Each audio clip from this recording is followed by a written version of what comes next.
বাংলাদেশের রাজনীতি ভাই নোংরা রাজনীতি ভাই। বাংলাদেশের রাজনীতিবিদরা তো বাংলাদেশকে ভালোবাসে না, বাংলাদেশের জনগণকে ভালোবাসে না।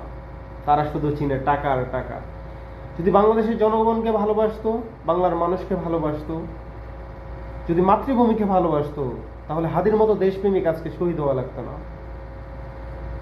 হাদি তো চেয়েছিল বাংলার মানুষের সেবা করবে, বাংলার মানুষের পাশে থাকবে। সে তো ভালোবেসেছিল প্রিয় মাতৃভূমিকে। সে তো বলেছিল সে যদি সংসদে যায় তাহলে আর ৯৯টা এমপির ত্রুটি চেপে ধরবে, যেন টেন্ডারবাজি না করতে পারে, যেন চাঁদাবাজি না করতে পারে, যেন দর্শনকারীদেরকে সহায়তা না করতে পারে, যেন বাংলার মানুষের পাশে দাঁড়ায়, যেন বাংলার মানুষের সেবা করে, যেন মাতৃভূমিকে ভালোবাসে। তার জন্য কি হাদিকে শহীদ করা হলো? আমরা বলতে চাই, আজকে হাদি তোমাকে বড্ড প্রয়োজন এই সোনার বাংলায়। তোমার জন্য আমরা মন থেকে দোয়া করি, আল্লাহ তাআলা যেন তোমাকে জান্নাতের উচ্চ মাকাম দান করুক।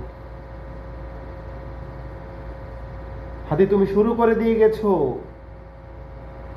ইনসাফের বাংলাদেশ কায়েমের জন্য লড়াই করে গেছো, তুমি শুরু করে দিয়ে গেছো। ইনশাআল্লাহ আমরা সবাই মিলে ইনসাফ কায়েম করব এবং বাংলাদেশে ইসলামিক শাসন প্রতিষ্ঠা করব, ইসলামের ঝান্ডা উড়াবো, ইসলামের পতাকা উড়াবো ইনশাআল্লাহ।